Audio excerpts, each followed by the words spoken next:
Ah! What? I told you, the guy's got range! Sadly, and most of the time, we have no interest in what's going on with you. So how's the drive in? Nobody knows how to drive in the rain. You don't say. Yeah. You know, the roads are actually the slickest in the first half hour. It's Hard-Headed Sports with Spinny and Fetty Bus. Famous for their podcasts, you can now catch them right here on the Al Travis Show. Lucky to have him. We've got Spinny from Hard-Headed Sports with us today. Spin, how you doing, my boy? I'm doing all right, Al. How are you? No complaints. You really want to go through a lot of NFL because, of course, the start of the playoffs go on. But a couple of things been kind of flying out about your Minnesota Vikings. I want to throw it out. I want to get your catch on it, your thoughts on it. Are you JJ all the way guy? What are your thoughts we have to do at the quarterback position? Not a JJ all the way guy for sure. I think like you put me on the 0 to 100 scale, I'm at about a 40 on JJ. I think. Okay, so what would be your plan? Is it get someone who can compete with him, someone who's just, he's a back guy that we could fall on, or do you go out and find somebody and say, JJ, sayonara? Well, I think there's a variety of options, right? Like, I think if the Joe Burrow type quarterback is available, I think that's been one of the big rumors going on. But isn't that the problem with that, the amount of money? Well, he would just wipe us out cap-wise? Yeah, but he would. But when you have Joe Burrow, top 5 quarterback, you have top 5 receiving weapons, you have a good offensive line and a pretty good defense, I think it would be worth maxing out the cap in that scenario.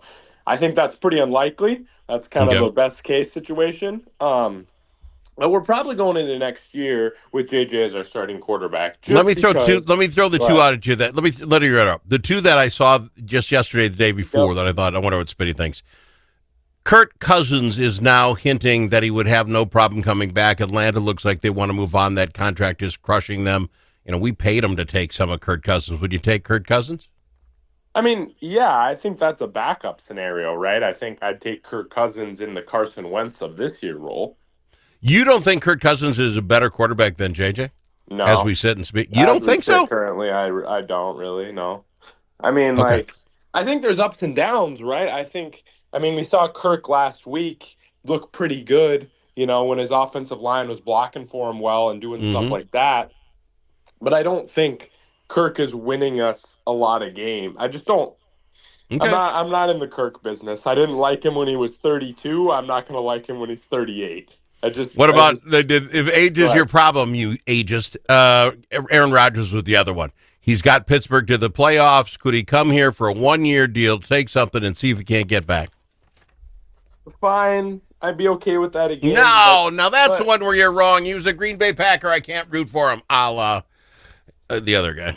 It's just tough. I think if we were interested in Rodgers, we would have done it this year. Yeah. I don't see any point in us not getting Rodgers this year and then going after him again.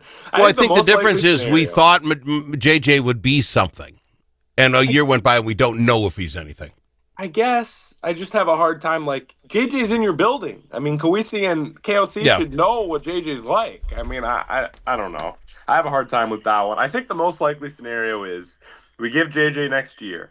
If we are bad or he's bad again, then we'll probably draft a quarterback in the following draft, which is a much better quarterback draft than this upcoming one is going to be. I think if this was a really good quarterback draft this year, we might see a Trey Lance situation like San Francisco where we bailed on JJ really quick, drafted a high quarterback. But we're going to have pick around 19 or 20, not a high enough pick to get a great quarterback, and this year's quarterback draft is not deep. Okay, but you say that, do we have the time to wait another year? Will Jefferson wait another year? Maybe we can hold him because we're paying him enough money. But this is like the oldest team in football. A lot of the pieces we have here will not be around 2 years from now. I think a lot of our cornerstone pieces still will. Our offensive line is pretty young. Dallas Turner looks like he's actually good now, so that's good. And we'll still, the big reason of going from Daniil Hunter to Jonathan Grenard is the extra 3-4 years younger that Grenard is. And so I think just looking at those positions will be okay. Obviously, corner and defensive back will be in need. Our linebackers are good. If JJ figures it out, we'll be just fine, especially with the cap space he'll saving us being on his rookie deal. But I worry, For rumor this morning, I saw a caption saying that possibly Van Ginkel goes to save his $66 million. Would you get rid of him for $66 million? I mean, it's unfortunate, but I think, Van Ginkel is probably gone, just with the salary wise and us having to figure that out. There's a good chance one of Hargrave or Jonathan Allen is gone as well as we figure that out. And there's an off chance that Jordan Addison is gone as well, as we trade him before we have to sign him. The Addison thing, he was disappointing this year at best. All right, let's look at the ball games themselves. Let's bust down the AFC first because I don't really care so much about them. Your first game of the weekend for them will be on, looks like Saturday, right? 10th, 11th? No, it's on Sunday. They play a Monday night game. All right.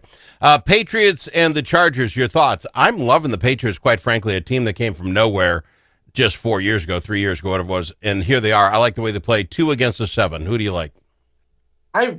It's tough, Al. At a neutral site, I would pick the Chargers in this game. But I think going across the country, basically the farthest trip you can get, going from LA to playing at a game in Foxborough that the high is going to be about 6 degrees with 25-mile-an-hour winds. I'm going to pick New England. I think this is going to be a low-scoring dogfight. I think both coaches are awesome. I think Vrabel's slightly better than Harbaugh right now, and May slightly better than Herbert. So if you're going coach quarterback, I'm probably taking the New England as well. But this is going to be a fun game. That's fair enough. Another reason all these teams should have dome stadiums. All right, Buffalo going to be playing against the Jaguars. Your thoughts on that match? Al, this is the Spinny game here. I had the Bills in the Super Bowl preseason, and then last week on Hard Headed, I made a claim that unless they played Buffalo, I guarantee the Jags will win a playoff game. So this is a really, really hard one for me. I'm gonna pick the Bills. Again, I'm gonna go with coach and quarterback here, but man, this is tough. The Jags are the hottest team in football. Absolutely steaming coming into the playoffs, and that's something that if you can do, you can win football games. But I just am going to go slight with experience in Buffalo, and Allen's the best quarterback in the playoffs by a lot. It is hard. The quarterback situation, Allen by far is the best quarterback amongst all these. So you got to kind of go there. I'll go with you on that.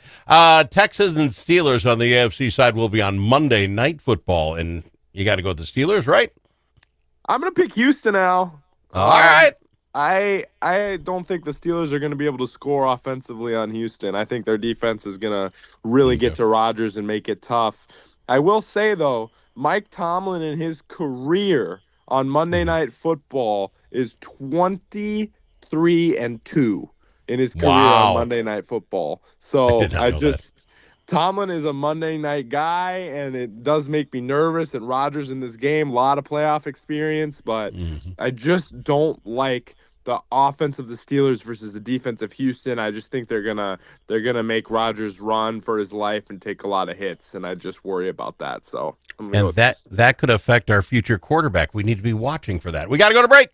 I've got him. He's Spinny from Hard Headed Sports. Get him wherever you get your podcast. We'll talk the NFC next on the Al Travis Show. Chanhassen Dinner Theater's gift cards make perfect holiday gifts because everyone loves the gift of live entertainment used for any current or upcoming show, incredible concerts, Stevie Ray's Comedy Cabaret, or main stage musicals like White Christmas, or the upcoming high-rolling Broadway hit, Guys and Dolls. Chanhassen Dinner Theater's gift cards are available in any amount, never expire, and are always the right size and color. Easy too. Order by phone or online at chanhassendt.com. Chanhassen Dinner Theaters, always entertaining you. Braver Angels Minnesota is part of a national movement that brings together conservatives, liberals, independents, and others to restore trust, respect, and goodwill in politics. We seek not to eliminate our differences, but rather deal with them head on, with respect and understanding. We do not try to change people's views, but how they view the other side. There will always be differences. Braver Angels Minnesota believes the best way forward is to change how we deal with those differences. Join the civil conversation at mn.braverangels.org.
The Al Travis Show, the last place you can go and hear all sides. Respectful, thoughtful, and grateful.